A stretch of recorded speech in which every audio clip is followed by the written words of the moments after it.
अगर आपने अपनी आज की परिस्थिति को देखकर समझकर आत्मसमीक्षा की तो यकीन जानिए आप भविष्य के अंदर वो बन सकते हैं जिसका स्वप्न आपने देख रखा है। नमस्कार, जय हिंद। मैं हूं आपका दोस्त कवि आदि गणेश। स्वागत करता हूं आप तमाम साथियों का ग्रेड फर्स्ट हेतु जनसंचार माध्यम और लेखन वाला जो बिंदु है, आज उसकी तीसरी कक्षा है। आज की कक्षा के अंदर हम बात करेंगे भारत में जनसंचार माध्यमों का विकास। किसकी बात करेंगे? भारत में जनसंचार, हेडिंग लगा लीजिए आप, भारत में जनसंचार माध्यमों का विकास। इससे पूर्व कि आपने 2 कक्षा नहीं देखी माध्यमों का विकास, तो आप ग्रेड फर्स्ट वाली प्लेलिस्ट में जाइए, वहाँ पर ये ऐड की हुई है, दोनों की दोनों कक्षाएं वहाँ पर आपको मिल जाएगी, पहली और दूसरी। जो नए साथी जुड़े हैं वो चैनल को सब्सक्राइब कीजिए, घंटी वाले निशान पर क्लिक कीजिए ताकि हर वीडियो की सूचना आपको मिलती रहे। वीडियो को इसको लाइक कर दें और शेयर कर दें सभी को, ताकि वो बाकी साथी भी जुड़कर लाभ ले सके। कई साथी कमेंट करते हैं कि सर सेकंड ग्रेड की क्लास भी लगाइए, तो देखिए साहित्य इतिहास वाली जो प्रश्नोत्तरी है वो ग्रेड फर्स्ट में भी काम आएगी और सेकंड में भी काम आएगी, और सेकंड के जो बच्चे कुछ टॉपिक हैं वो भी जल्दी है जो प्रारंभ किए जाएंगे। ठीक है, तो हम बात करते हैं भारत में जनसंचार माध्यमों का विकास कैसे कैसे होता है। सबसे पहला सवाल तो यहाँ पर यह बनता है, हम प्राचीन काल में जाएं तो देवऋषि नारद को भारत का पहला समाचार वाचक है जो माना जाता है। ये सवाल पूछा जा सकता है, एनसीईआरटी में हूबहू पंक्ति दी गई है। तो पहला सवाल क्या बन जाएगा यहाँ से, माध्यमों की विकास की हम बात करें भारत में, तो देवऋषि नारद को लिख लीजिए आप। देवर्षि नारद को देवर्षि नारद को भारत का पहला समाचार वाचक माना जाता है। समाचार वाचक माना जाता है, ये पूछा जा सकता है साहब। ठीक है, वहीं थोड़ा सा हम आगे बढ़ें, या यूं कहें इसी को जो देवऋषि नारद है, वीणा की जो मधुर झंकार है उसके साथ ही धरती और देवलोक के बीच संवाद सेतु काम है जो क्या करते। थोड़ा सा हम आगे बढ़ते हैं इसके अंदर, इस संचार की प्रक्रिया में ही। तो धृतराष्ट्र, महाभारत काल में हम जाएं तो महाराजा जो धृतराष्ट्र थे और रानी जो उनकी गांधारी थी, उनको युद्ध की झलक दिखाने का और उसका विवरण सुनाने के लिए किसने काम किया था? संजय ने, कि युद्ध में क्या कुछ चल रहा है, ये काम उन्होंने किया था। तो ये भी एक तरीके से संचार का माध्यम ही हो गया थोड़ा सा। और विकास की हम बात करें, आगे चलते हैं थोड़ा सा, तो देखते हैं कि चंद्रगुप्त मौर्य का काल आता है, चंद्रगुप्त मौर्य का काल आता है, अशोक का काल आता है। तो ये जितने भी सम्राट थे, इन्होंने अपनी बातें या जो अपना संदेश है जनता तक पहुंचाने के लिए शिलालेखों का प्रयोग किया। और धीरे धीरे आगे हम बढ़ते हैं तो फिर इन्होंने संदेशों के लिए एक कर्मचारी है जो नियुक्त कर दिया था, जो भी प्रमुख संदेश वगैरह होते थे उनको बाकायदा रोजनामचा लिखने के लिए कर्मचारी नियुक्त कर दिया ताकि वो जनता तक संदेश उनके पहुंच सके। फिर थोड़ा सा हम आगे चलते हैं इसके विकास के अंदर, भारत में जो जनसंचार का माध्यम है इसके विकास के थोड़ा सा आगे चलते हैं तो आपको देखने को मिलता है भीमबेटका के गुफा चित्र। तो आगे हम विकास की बात करें इसके अंदर तो भीमबेटका के गुफा चित्र भी देखने को मिलता है, यानी कि गुफाओं के अंदर चित्रों के माध्यम से संदेश है जो जनता तक प्रसारित है जो होने लगे थे आगे। फिर बाद में आती है कठपुतलियाँ आ जाते हैं, लोक नाटक आ जाते हैं, नाट्य रूपों के स्वरूप में कथावाचन आ जाता है, राग रागणी आ जाती है, तमाशा आ जाता है, लावणियाँ, नौटंकी, ये सारी की सारी। तो हम यूँ कहें भारत में जो जनसंचार के माध्यम है इनको 2 भागों में बांट सकते हैं। जनसंचार के माध्यमों को हम 2 भागों में बांट सकते हैं। यहाँ पर ये लाइन लिख लीजिएगा आप। बाकी भारत में जनसंचार माध्यमों का विकास 2 भागों में हम बांट सकते हैं, 2 भाग। अब 2 भाग क्या है, 2 भागों में बांट सकते हैं। 2 भाग कौन कौन से? पहला तो हो जाएगा प्राचीन माध्यम, प्राचीन माध्यम, ठीक है, और दूसरा हो जाएगा यहाँ पर आधुनिक माध्यम। प्राचीन माध्यम और आधुनिक माध्यम, ठीक है। प्राचीन माध्यमों में आप लिख लीजिए, प्राचीन माध्यमों में आप लिखना चाहें तो लिख सकते हैं, जैसे कि मैंने बताया आपको भीमबेटका के गुफा चित्र हो जाएंगे। इसके अतिरिक्त आप लिख लीजिए कठपुतली, इसके माध्यम से भी संदेश है जो प्रसारित होते थे। कावड़ लिख लीजिए आप, कावड़ के विषय में आप जानते हो, कावड़ों में क्या होता है, जो धार्मिक और पौराणिक लोक गाथाएं हैं उनसे जुड़ी हुई जो चित्राकृतियां हैं वो देखने को मिलती है। नुक्कड़ नाटक हो गया, नुक्कड़ नाटक भी लिख लीजिए। तो परीक्षा में यहाँ से सवाल क्या बन सकता है, निम्न में से प्राचीन माध्यम नहीं है, जनसंचार का प्राचीन माध्यम नहीं है या प्राचीन माध्यम है। 3 आधुनिक दे देंगे और एक जो प्राचीन माध्यम दे दे, तो निम्न में से प्राचीन माध्यम है जनसंचार का। तो वहाँ पर ये ध्यान में रखना, गुफा चित्र हो गया, कठपुतली हो गई, कावड़ वगैरह हो गई, नुक्कड़ नाटक हो गए, राग रागणियाँ हो गई, सांग हो गया, तमाशा हो गया, नौटंकी हो गई। यहाँ पर और लिख लीजिए सांग, नौटंकी, और हम बात करें तो जगराता, यक्षगान, ये इत्यादि वगैरह प्राचीन माध्यम हैं जो हो जाते हैं साहब आपके। ठीक है, अब आधुनिक जो माध्यम है, आधुनिक माध्यमों में अगर हम आए तो आधुनिक माध्यमों के अंदर आप लिखिए, आधुनिक माध्यमों में हम लिख सकते हैं यहाँ पर क्या चीज़ें, रेडियो से पूर्व समाचार पत्र आगे, रेडियो, फिर हम बात करें समाचार पत्र, फिर हम बात करें तो टेलीविज़न, ये आधुनिक माध्यम हो जाएंगे। ठीक है, फिर हम अगर बात करें तो इंटरनेट कह सकते हैं, इंटरनेट, और सिनेमा भी हम ले सकते हैं, सिनेमा हो जाएगा। ठीक है, और समाचार पत्र, पत्रिकाएं। ठीक है, तो प्राचीन माध्यमों में अपने यक्षगान वगैरह, सांग वगैरह, नौटंकी वगैरह, गुफा चित्र वगैरह, कठपुतली, कावड़, नुक्कड़ नाटक, राग रागनी, ये हो जाएगी। आधुनिक माध्यमों में रेडियो, समाचार पत्र, पत्रिकाएं, टेलीविज़न, इंटरनेट और सिनेमा। तो ये अपने जो संचार के माध्यम है उनके विकास का सिलसिला है जो चला था साहब। अब हम पहला हेडिंग डाल दिए, अब विधिवत रूप से एक एक चीज़ें आगे जो पढ़ते चलेंगे। पहली हेडिंग डालिए आप, समाचार पत्र, पत्रिकाएं। जनसंचार के माध्यम जो प्रमुख थे उनका और थोड़ा व्यापकता से हम अध्ययन है जो करेंगे। 1 नंबर पे आप लिखिए समाचार पत्र, पत्रिकाएं। समाचार पत्र, पत्रिकाएं। देखिए साहब, समाचार पत्र, पत्रिकाएं, यहाँ हम अगर बात करें समाचार पत्र और पत्रिकाओं की, तो जनसंचार की सबसे मजबूत कड़ी पत्र पत्रिकाएं या फिर प्रिंट मीडिया ही है। जनसंचार की ये पंक्ति भी आप लिख लीजिए, जनसंचार की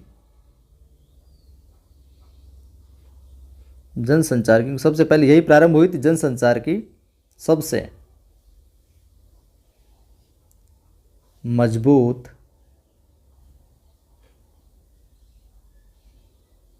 जनसंचार की सबसे मजबूत कड़ी क्या है, पत्र पत्रिकाएं।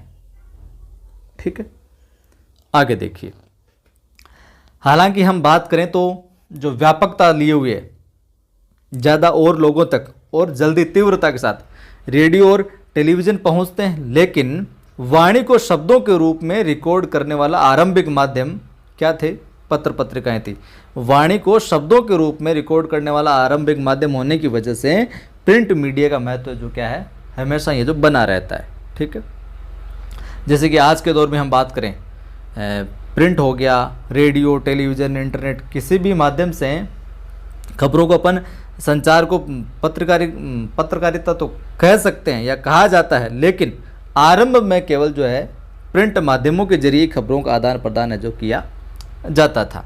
अब हम अगर भारत की बात करें, अगर हम भारत की बात करें तो जो ये अखबारी पत्रकारिता है इसको आए तो कितने हो गए, लगभग 400 साल से अधिक है जो हो गए, इसको 400 साल से अधिक हो गए इस अखबारी पत्रकारिता को। लेकिन इसकी जो शुरुआत है,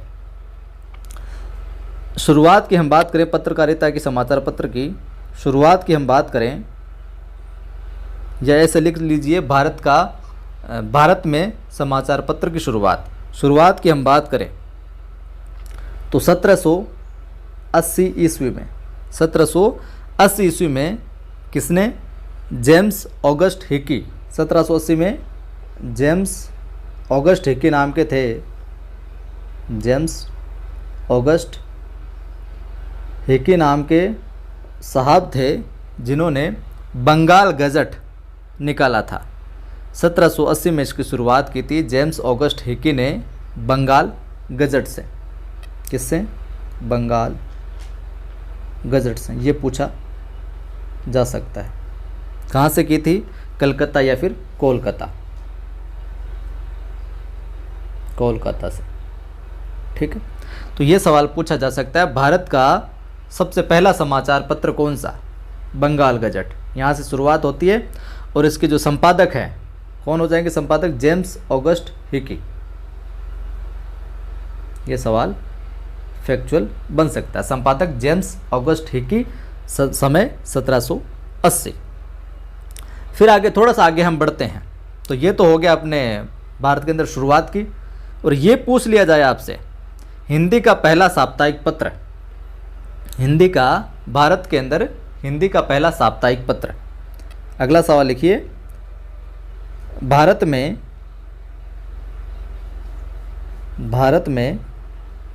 हिंदी का पहला साप्ताहिक पत्र है, साप्ताहिक पत्र, इसकी हम बात करें तो वो कौन सा हो जाएगा, सर्वविदित आपको हिंदी में बहुत पढ़ा होगा, उदंत मार्तंड। कौन सा, उदंत मार्तंड। ठीक है, उदंत मार्तंड, समय 1826। ध्यान में रखिएगा, शुरुआत 1780 जेम्स ऑगस्ट हिकी ने की बंगाल गजट से। फिर बात करें हिंदी का पहला साप्ताहिक पत्र तो वो हो जाएगा उदंत मार्तंड। ये भी कहाँ से, कलकत्ता से ही।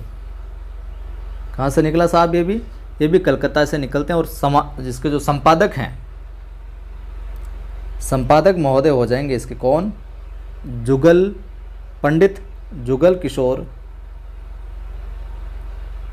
शुक्ल, जुगल किशोर शुक्ल साहब, जुगल किशोर शुक्ल, पंडित जुगल किशोर शुक्ल साहब हो जाएंगे इसके संपादक।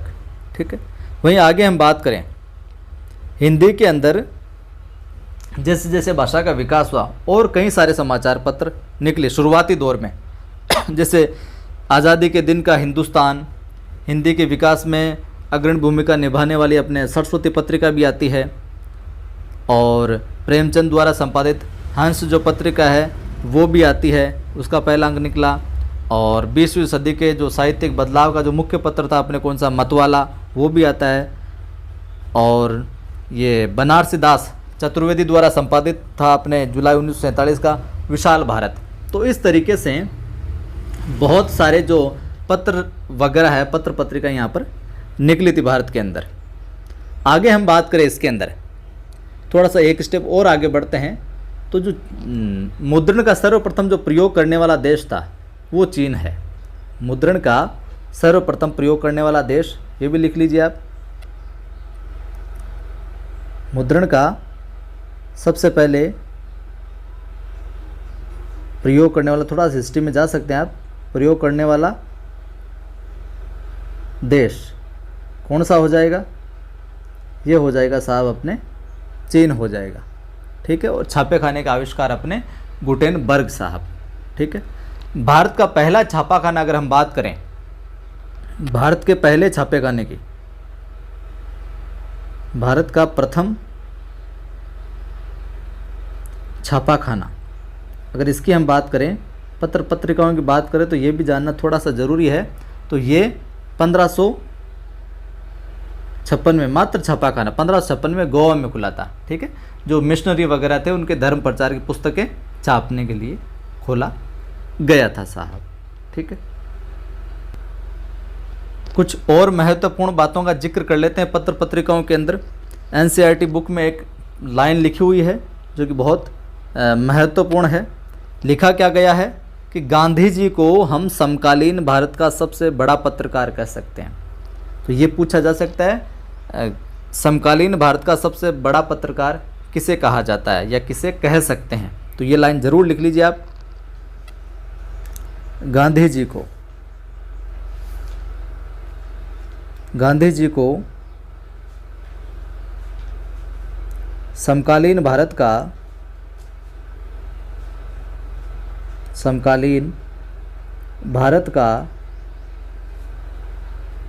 सबसे बड़ा पत्रकार कहा जाता है या सबसे बड़ा पत्रकार कह सकते हैं। सबसे बड़ा पत्रकार कह सकते हैं।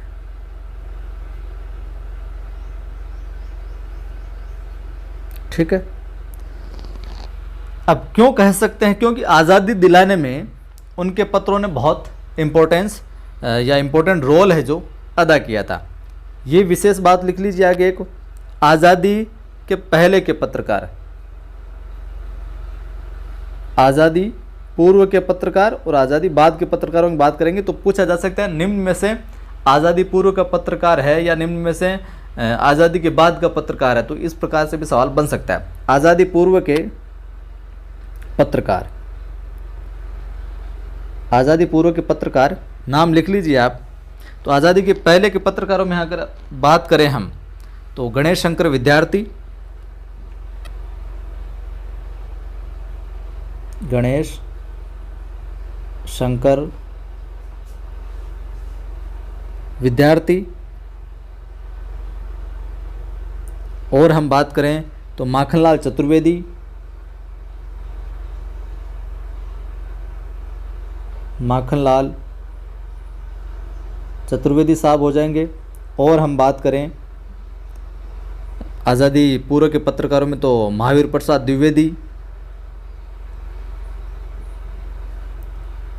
महावीर प्रसाद साहब। और हम बात करें तो प्रताप नारायण मिश्र, प्रताप नारायण मिश्र।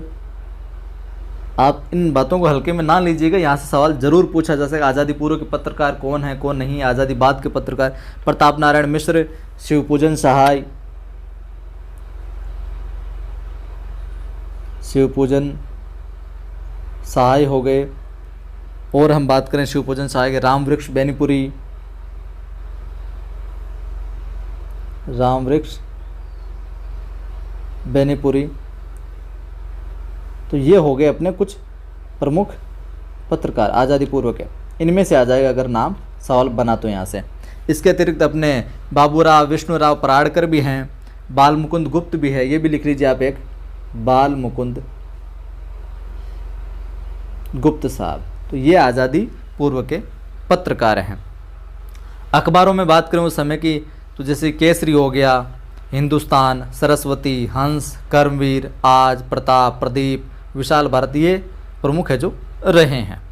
ठीक है, इसके बाद हम बात करें, पहले पत्र पत्रिकाओं क्या माना जाता था? एक तरीके से मिशन। पहले जो पत्रकारिता वो एक मिशन के रूप में, आज़ादी दिलाने के रूप में काम करते थे। और आज के दौर में क्या हो गया, ये व्यावसायिक हो गया एक तरीके से।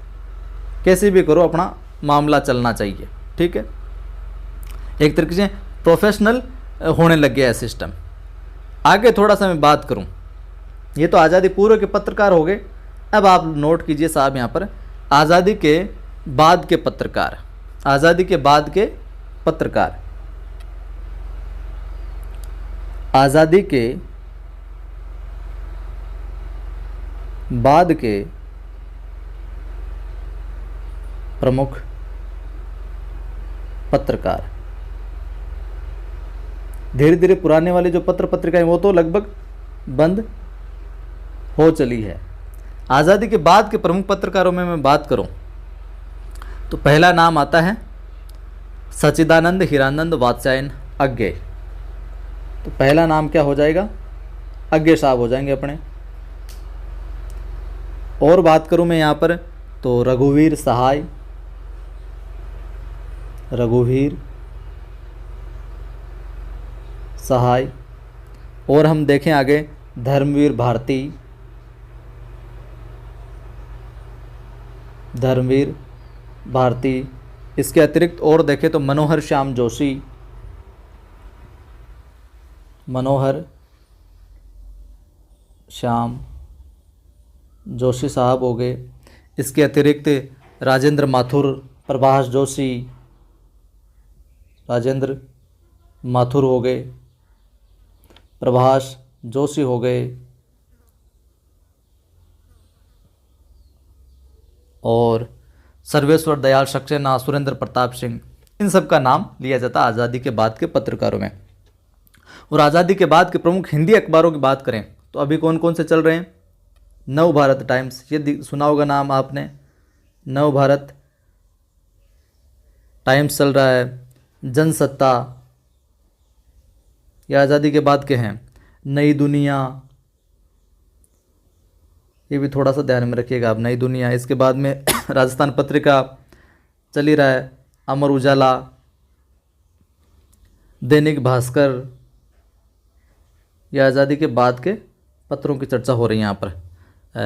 पत्रिकाओं में बात करें धर्मयुग हो गया, साप्ताहिक हिंदुस्तान, दिनमान पत्रिका हो गई, रविवार हो गई, इंडिया टुडे पत्रिका हो गई, और एक प्रसिद्ध है आउटलुक। ये आज़ादी के बाद की पत्रिकाएं हैं कुछ, और आज़ादी के बाद के पत्रकार हैं साहब। तो आज की कक्षा के अंदर इतना ही देखेंगे, और कल की कक्षा में हम देखेंगे एक तरीके से खबरें लाने का। ये भी थोड़ा सा ध्यान में रख लीजिए, खबरें लाने का काम कौन करता है? संवाददाता। खबरें लाने का काम कौन करता है? संवाददाता है जो बनाए हुए हैं। और फिर उनको कौन सी खबर चलानी है, किस तरीके से व्यवस्थित करना है, काट साट के मतलब व्यवस्थित करने का काम कौन करता है? फिर संपादक, या संपादक जो मंडल है वो। ठीक है, ये थोड़ा सा ध्यान में रख लीजिएगा। और कल की क्लास में हम प्रारंभ करेंगे फिर इलेक्ट्रॉनिक मीडिया की तरफ जाएंगे। यांत्रिक माध्यम जो भी हैं, रेडियो वगैरह, टीवी वगैरह, सिनेमा वगैरह, इंटरनेट वगैरह, तो कल की कक्षा में हम देखेंगे रेडियो को। ठीक है, ये वीडियो अच्छा लगा, जानकारी अच्छी लगी, आपके लिए उपयोगी लगी तो वीडियो को लाइक कीजिए, सभी दोस्तों को शेयर कीजिए ताकि वो भी जुड़कर लाभ ले सके। पहली बार देख रहे हो चैनल को सब्सक्राइब कर बेल आइकन क्लिक कीजिए ताकि हर वीडियो की सूचना मिलती रहे। टेलीग्राम चैनल का लिंक आपको डिस्क्रिप्शन में मिल जाएगा। कवि आदिगणेश हिंदी नाम से टेलीग्राम चैनल अपना, जिस पर 7300 से अधिक लोग जुड़े हुए हैं, उसे भी ज्वाइन कीजिए। वहाँ पर भी मैं सवाल सूचना वगैरह डालता रहता हूँ। जय हिंद, फिर मिलता।